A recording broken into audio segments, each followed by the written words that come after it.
छात्रों, आज हम साकेत महाकाव्य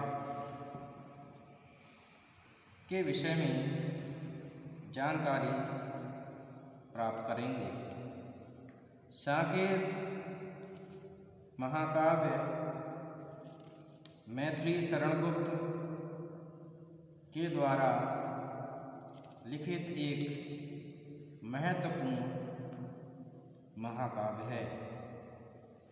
इसके विषय में हमें जानना आवश्यक है, क्योंकि राष्ट्रकवि मैथिली शरण गुप्त ने भारतीय संस्कृति की महिमा का गान किया है।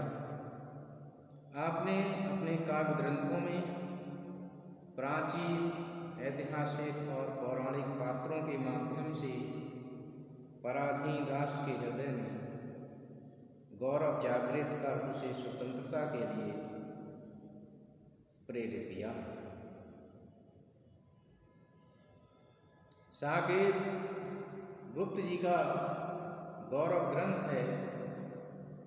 इसमें कवि ने लक्ष्मण की पत्नी उर्मिला के त्याग, धैर्य, करुणा आदि का चित्रण किया है। ये आधुनिक काल का एक महत्वपूर्ण महाकाव्य माना जाता है। तो आज हम इसके विषय में जानेंगे। तो सबसे पहले महाकाव्य के लक्षण क्या होते हैं, इसके विषय में जानना आवश्यक है। भारतीय काव्याचार्यों ने महाकाव्य के लक्षणों पर विस्तार से चर्चा की और विशेषकर संस्कृत के विद्वानों ने इस पर अपने अपने विचार भी व्यक्त किए हैं। भामा, दंडी, वामन, मम्मट, विश्वनाथ जैसे अनेक संस्कृत के आचार्यों ने महाकाव्य के लक्षणों पर प्रकाश डाला है और उसके जो लक्षण बताए गए हैं उनको हम निम्नलिखित बिंदुओं के आधार पर या फिर उसमें इन बिंदुओं का समावेश किया गया है। महाकाव्य के जो लक्षण गिनाए गए हैं उनमें पहला लक्षण महाकाव्य सर्गबद्ध होता है।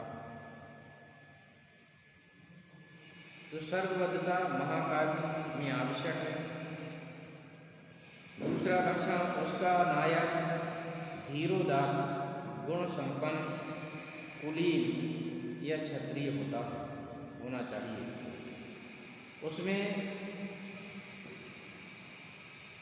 8 से अधिक सर्गों का होना आवश्यक है। प्रत्येक सर्ग का पृथक छंद विधान होना चाहिए। महाकाव्य में सज्जन स्त्री तथा दुर्जन निंदा होनी चाहिए। महाकाव्य में नाट्य संधियों का निर्वहन होना चाहिए। श्रृंगार, वीर, शांत में से कोई एक रस अंगी रस होना चाहिए। सूर्योदय, चंद्रमा, रात्रि, प्रभात, वन, पर्वत, समुद्र, जन्म, उत्सव, विवाह आदि का वर्णन भी उसमें होना चाहिए। नामकरण का आधार या घटना आदि होना चाहिए। पुरुषार्थ चतुष्टय में से किसी एक की प्राप्ति उसका उद्देश्य होना चाहिए। साकेत गुप्त जी की प्रतिभा का अद्वितीय परिणाम है। इसकी कथा का मूल स्रोत रामायण है।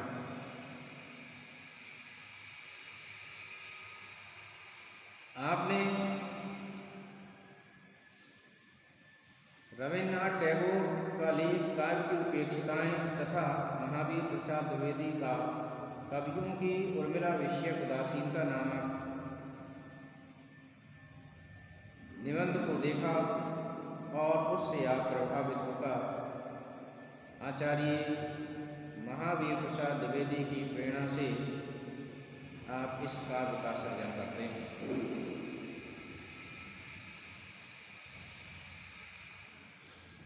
इसमें रामायण की भांति सीताराम की कथा प्रधान न होकर उर्मिला लक्ष्मण के चरित्र को प्रधान बनाया गया है। इसे कवि ने नवीन युग के अनुसार नवीन शैली में प्रयुक्त किया है। तो अब हम साकेत में महाकाव्य के लक्षणों को देखेंगे। साकेत के कथानक का आधार तुलसीदास का रामचरित मानस है। इसमें कुल 12 सर्ग हैं। इसमें राम का जन्म, उद्देश्य, उर्मिला की कथा, राम वनगमन, मंथरा और कैकेयी की दुराभिसंधि, राम और भरत का चित्रकूट के मिलन, लक्ष्मण उर्मिला मिलन, उर्मिला का विरह, लंका से लौटने पर लक्ष्मण का पुनर्मिलन आदि प्रमुख घटनाएं हैं। साकेत का कलेवर घटना पूर्ण होने पर भी परंपरागत राम कथा नहीं है। तो इस प्रकार से इसमें एक अपना कथानक है। उसके बाद कथानक के बाद हम देखते हैं इसमें मंगलाचरण कि महाकाव्य का प्रारंभ आशीर्वादात्मक, नमस्कारात्मक या मंगलाचरण से प्रेरित होना चाहिए। साकेत का प्रारंभ नमस्कारात्मक है। इसका आरंभ गणेश वंदना से होता है और साथ ही सरस्वती वंदना भी इसमें होती है। गुप्त जी लिखते हैं, जयति कुमार अभियोग गिरा गौरीपति और सगण गिरीश जिसे सुन मुस्काते हैं। अपनी दया मैं अपनी देव सुख दे शारदे, इधर भी में भरत वाणी प्रसार। तो इसमें मंगलाचरण की योजना भी है। और अब हम नायकत्व के विषय में देखते हैं कि इसमें नायक के विषय में किस प्रकार की योजना की गई है। साकेत के नायकत्व पर विद्वानों में अत्यधिक मतभेद है। कुछ विद्वान राम को, कुछ भरत को और कुछ लक्ष्मण को इसका नायक मानते हैं।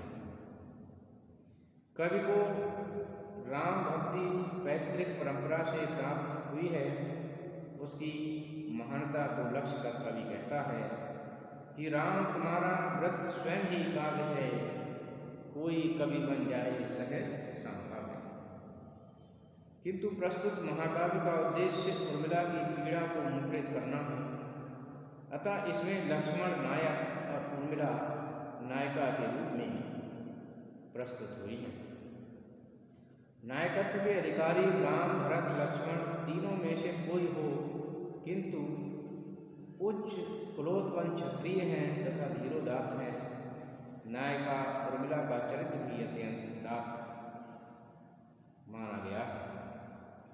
जब वे लिखते हैं कि मानस मंदिर में सती पति की प्रतिमा था, जलती सी उस ग्रह में बनी आरती था।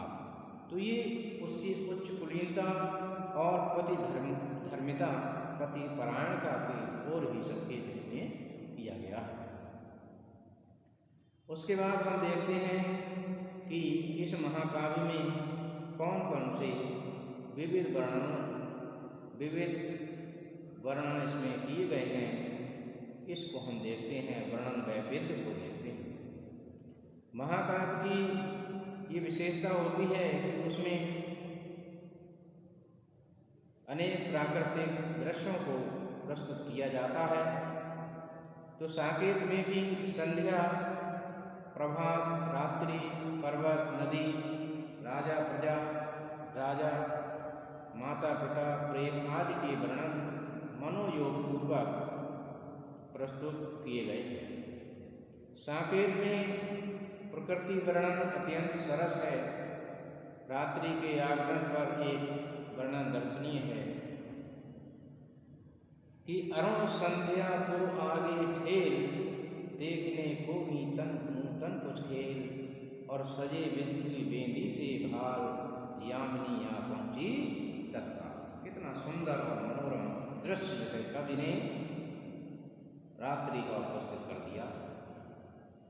उसके बाद अब हम रस परिपाक की दृष्टि से देखेंगे कि क्या वाकई इसमें रस की परिपाक हुआ है, परिपक्व हुआ है।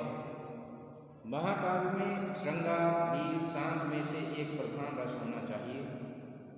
साकेत का अंगिरस श्रृंगार है और श्रृंगार रस के संयोग वियोग दोनों में से वियोग पक्ष की प्रधानता इसमें देखने को मिलती है। बिना वियोग के संयोग की पुष्टि नहीं हो सकती। प्रचंड विरह वेदना सह लेने पर होने वाला संयोग अत्यंत सुखद होता है। उर्मिला और लक्ष्मण के विरह ताप का वर्णन करना कवि का लक्ष्य है और विरह में जलती हुई उर्मिला की दशा अत्यंत दयनीय है कि मुख कांति पड़ी पीली पीली, आंखें अशांत नीली नीली, क्या आय यही वह कृष काया या उसकी सूक्ष्म शेष छाया। तो इस प्रकार से उसकी विरह वेदना के लिए कवि ने इसमें प्रस्तुत किया है।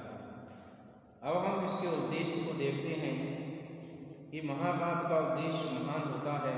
इसमें कवि का संपूर्ण जीवन दर्शन और संदेश परिलक्षित होता है।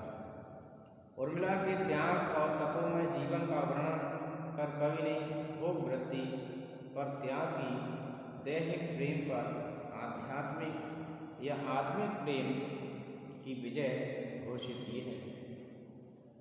प्रेम जीवन की सिद्धि है, ऊर्जा है। वह कर्तव्य मार्ग पर बाधा उत्पन्न नहीं बल्कि साधक होता है।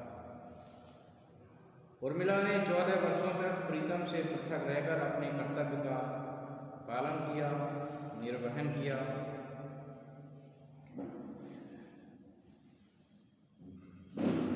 इस प्रकार उसकी पति परायणता, उदार लक्ष्मण के भ्रातृ प्रेम, सेवा आदि को इसमें दिखाया गया है। अतः त्याग की श्रेष्ठता, कर्तव्य को वरीयता तथा प्रेम की अद्वितीय सिद्धि करना कवि का उद्देश्य रहा है। साथ ही हिंदी काव्य में नारी पात्रों को स्थापित करना, नारी जागरण को गति देना भी कवि का उद्देश्य रहा है।